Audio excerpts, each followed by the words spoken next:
भूले से भी घर में अशुद्ध भोजन नहीं बनना चाहिए। घर में केवल शुद्ध सात्विक भोजन बनना चाहिए।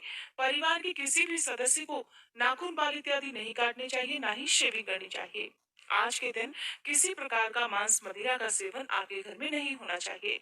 खासकर जिन लोगों के घर में हमेशा नुकसान लगा रहता हो, आर्थिक संकट बना रहता हो, परिवार में बहुत ज्यादा कलह क्लेश रहता हो, परिवार के सदस्यों में आपसी प्रेम ना हो, ऐसे लोगों में घर के किसी बड़े सदस्य को अमावस्या की पूजा करनी चाहिए। यदि रख सके तो उपवास भी रख सकते हैं, नहीं तो केवल आप कुछ जरूरी नियमों का पालन करते हुए पूजा करके आप दान दक्षिणा दे सकते हैं। अगर आज की ये वीडियो आपको अच्छी लगी होगी, मत्स्य पुराण के अनुसार जब भगवान विष्णु ने वराह अवतार धारण किया था और हिरण्याक्ष का वध किया था, फिर से पृथ्वी को समुद्र से निकालकर जब सभी प्राणियों की रक्षा की थी, उस समय जब भगवान वराह ने अपने शरीर को झटका था, तब उनके शरीर के कुछ रोम धरती पर गिर गए थे। मान्यता है कि उन्हीं रोमों से धरती पर कुश की उत्पत्ति हुई। इसी कारण से कुश बहुत ही पवित्र मानी जाती है। दरअसल कुश एक प्रकार की घास होती है। कुश से जुड़ा हुआ एक और प्रसंग है। एक समय की बात है, जब गरुड़ देव स्वर्ग से अमृत कलश लेकर आ रहे थे, तब उन्होंने कुछ देर के लिए उस अमृत कलश को जमीन पर कुशा पर रख दिया था। इस पर अमृत कलश रखने के कारण ये पवित्र भी माना जाता है। महाभारत काल में सूर्यपुत्र कर्ण ने अपने पितरों का तर्पण करने के लिए कुश का प्रयोग किया था। तब से मान्यता है कि जो भी व्यक्ति कुशा धारण करके अपने पितरों का श्राद्ध करता है, उसके पितर देव उससे तृप्त हो जाते हैं। जिस कुशा घास में पत्ती हो, आगे का भाग ना कटा हो और हरा हो, वह कुश देवताओं और पितरों की पूजा के लिए सर्वोत्तम मानी जाती है। शास्त्रों के अनुसार कुशा को इस अमावस्या पर सूर्योदय के समय लाना चाहिए। अगर आप सूर्योदय के समय कुशा ना ला पाए तो फिर उस दिन के अभिजीत या विजय मुहूर्त में घर पर लाना चाहिए। अभिजीत मुहूर्त और विजय मुहूर्त दोनों की ही जानकारी। दोस्तों, अगर हमारा वीडियो आपको ज़रा सा भी अच्छा लगता हो तो प्लीज़ हमारे चैनल को लाइक शेयर सब्सक्राइब जरूर कर दें और आगे देखिए। यदि कोई प्रेग्नेंट लेडी कुशा के आसन पर बैठे या कुशा की अंगूठी धारण करे, तो उस पर ग्रहण से होने वाला कोई भी बुरा असर नहीं पड़ता है।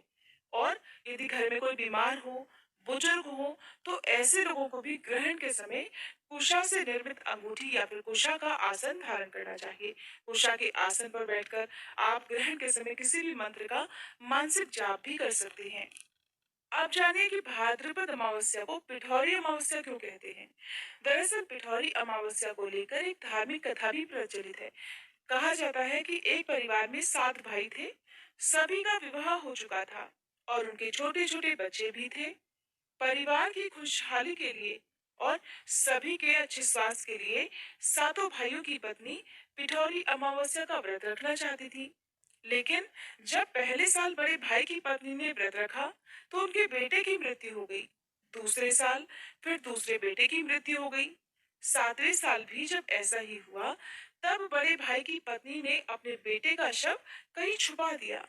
उस समय गांव की कुल देवी माँ पोलेरम्मा गांव के लोगों की रक्षा करने के लिए पहरा दे रही थी। उन्होंने दुखी माँ को देखकर कारण जानना चाहा। जब बड़े भाई की पत्नी ने सारा किस्सा सुनाया, तो माँ पोलेरम्मा बहुत दुखी हो गई। उन्होंने कहा कि वह उन स्थानों पर हल्दी छिड़क दे जहां उनके बेटों का अंतिम संस्कार किया गया था। तब दुखी माँ ने ऐसा ही किया।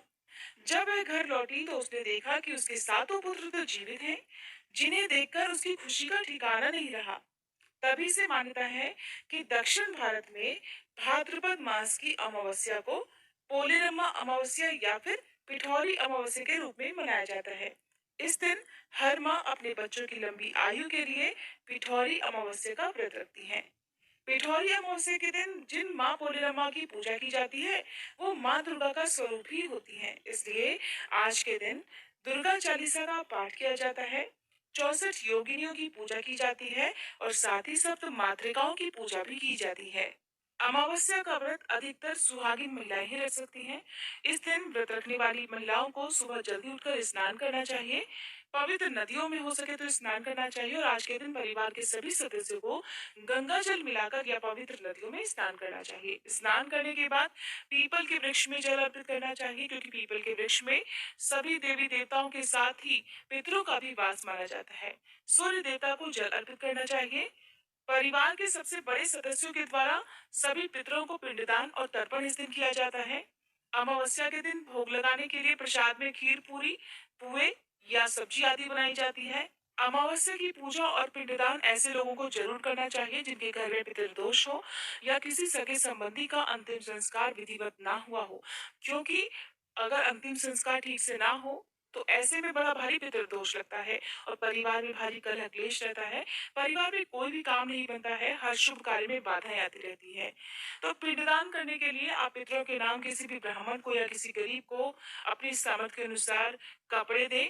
पूरे कपड़े जैसे कि रुमाल, शर्ट, पैंट, मोजे, जूते, चप्पल, शॉल इत्यादि मौसम के अनुसार आप कपड़ों का दान करें और अपनी क्षमता के अनुसार कुछ न कुछ दक्षिणा भी आज के दिन देनी चाहिए।